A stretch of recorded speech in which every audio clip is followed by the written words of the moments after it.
Doing fine, guys. How are Yeah. Hello. you? Oh, we're gonna have special day today. Roma is happy. Uh, it's one of the happiest moments. That's great. Hello, teacher. Hello, my friend. How are you? Hi, teacher. Hi, teacher. How Oh, about you? guys. Dela Bayan, are you here, Bayan? Bayanos? Yes, teacher, I'm here. Okay, you're welcome. See Ryan. Are you here, Ryan? Hello everyone, my name is Ryan and I'm 13 years old. Today we're going to be talking about cultural legacy. In essence, our existence solely depends on the preservation of our cultural legacy. As a nation, it shapes who we are and what we are. And that ranges from our lifestyles, our traditions, to our religion and ethnicity.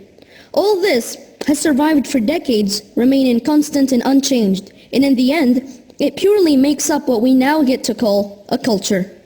However, nowadays, we have noticed that our cultural heritage has started to gradually vanish. A question lies behind all this. Why should we preserve our cultural legacy, and how can we do it? So, to do that, I conducted a polling to see why people want to save and preserve their cultural legacy. And it has shown that nowadays 64% of students believe that the main reason behind preserving their cultural legacy was because people have lost their identity, whereas 28% have chosen to preserve it because it connects the different generations, while only a small minority have chosen to preserve it in order to attract more tourists. Well, I do agree with the results of this polling. In fact, we have been imitating a lot of cultures lately, and it is true that people nowadays have lost their identity. I find that we need to preserve our cultural legacy because it shapes who we are and what we are, and it distinguishes us from other people, not only as an individual, but as a united nation. So with the development of technology and creation of social media, the need for our old tradition and culture subsides. And a lot of us are subject to imitating other cultures and leaving our Moroccan culture behind, a heritage that our ancestors have fought for so much to keep alive. And this is a very common problem among many cultures around the world.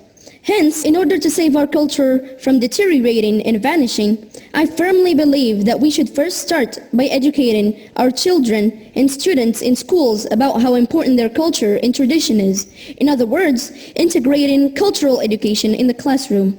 My second solution is to produce films and documentaries portraying some kind of event from the past that has shaped what we are now, a civilized and developed country.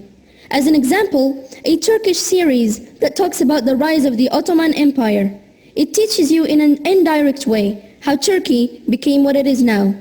Ladies and gents, this is tried and true, not only for people who belong to that culture, but for people all around the world, because it can be translated to any other language. As the quote goes, we need to help students and parents cherish and preserve the ethnic and cultural diversity that nourishes and strengthens this community and this nation. In a nutshell, our cultural legacy distinguishes us from others. It is worth saving because, after all, it is what makes humans humans. It should not be forgotten because it is what our great-grandfathers left behind. Thus, we are supposed to take good care of it and save it from going extinct. Thank you everyone for your attention.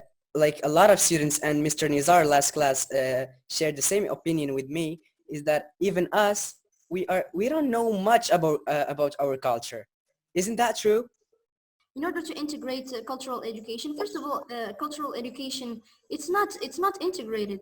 You said we had it in classes, history and geography or whatever stuff like that. That's not cultural education. You're not being taught about why did Moroccans start eating couscous? Why did Moroccans why are Moroccans wearing jillabas? Why a lot of things that we just live with, and we never knew why we have it. And history does not teach us that kind of stuff.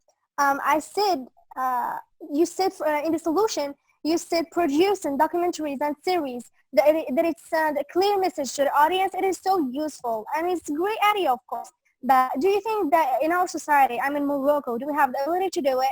And I think like this kind of documentaries and series, that it will be so useful for them to know a lot of things on their culture. Uh, they don't think about it anyway. Like they look for comedy things. And I definitely say that it is people are going to like it, and we have the full capability to make these documentaries. I have some points to clarify. Well, the first one is when you spoke about the educational system. I don't think that's the problem, because how can you teach students who are not even interested in studying about their culture? But I really like my mom's idea when she said about going to visit monuments. It can be beneficial, this one, but just studying in class, I don't think students are interested. What is the goal of making documentaries and films and wasting money, and people are not going to watch it? I think the best solution is, well, we know that teens are easily manipulated by social media. So I think we can have some just short videos, like 3 or 2 minutes, and it's going to be more beneficial than having documentary of 1 hour or 2 hours. First, thank you, Mr. Ryan, for your outstanding work. It was just perfect in so many ways. And actually, after 1 month of diverse activities and researches about our cultural legacy, we all know and we all become more aware about our culture, why it's important for us and the future generation, and why we should preserve it. Because I believe that cultural legacy can provide an automatic sense of unity, identity, and belonging within a group or a community. It also allows us to better understand of the previous generation, as well as the history of where we come from and how we can keep moving forward. And now I would like to go back to Romaisa's opinion. I agree with you, Romaisa. It's true we can get bored, but why we get bored? Sometimes we don't like a subject in school or something in general just because we don't understand it. That's why it all begins with understanding.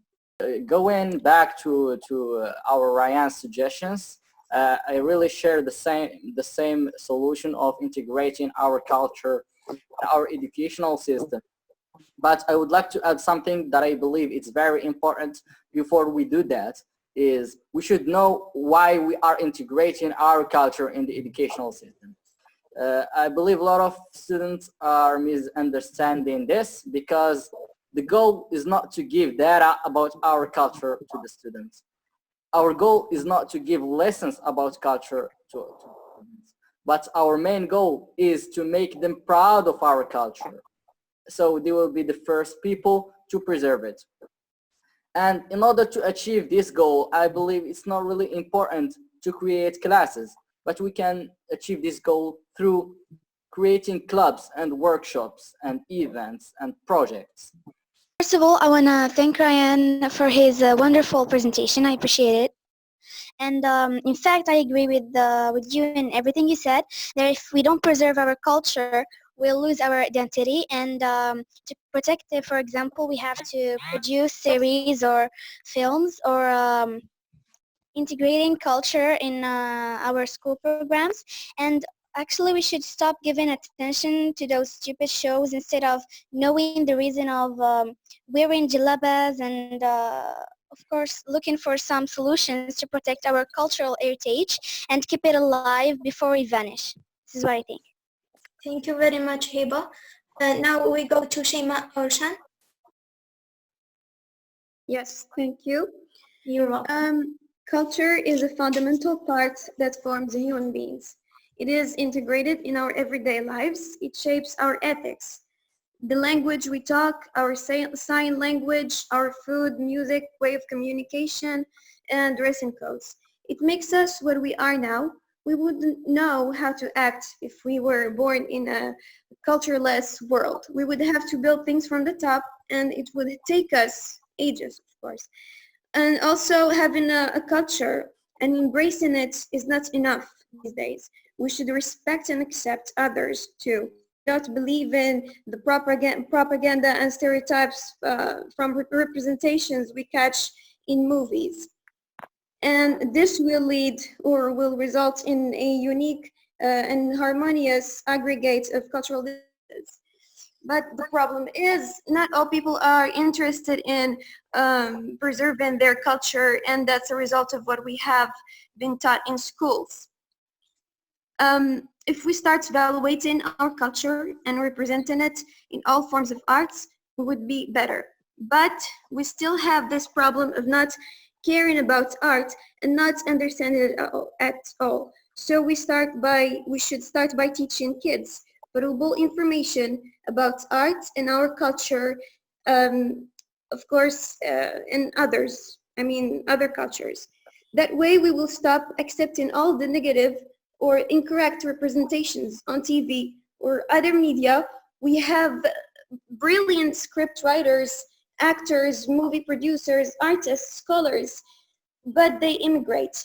And that's because they can't find the right support or materials to work with. To sum up, we should rebuild our way of thinking and get better at critical thinking. This will result in a better community that understands its art, culture, and no one would accept these stupid things they feed it to us that ruins our brains and offend our great history. So, first of all, thank you, Ryan, so much for your amazing presentation. I actually disagree with you when you spoke about the solutions, like both of them. The first solution you suggest is not like very realistic for me, because students are not the only ones that need to know about their culture. There are hosts of others that don't know anything about their legacy. So I think we should start by sensitizing all the community, not only kids. When parents will be conscious of the importance of their heritage, they will try to teach their kids that. And yeah, that's for the first point. For the second suggestion, you spoke about exposing the films and documentaries on like famous channels like the RAM. I think that there are already alert TV programs where they show us Morocco's archaeological sites and some regions tradition like in weddings and baptisms. However, no one watches them, only some few people, and I'm sure there is no kids or teens there. So that's why I suggest to include in cartoons some and direct lessons, like we can teach kids to respect their legacy and take care of it in cartoons instead of in classes. So this is the evaluation, how the students consider Mr. Ryan's presentation. Okay, thank you very much, ladies and gentlemen. So I see that 70% of the students consider this presentation as an excellent work. And we see that 30% of the students believe that it's a very good presentation and also very good discussion.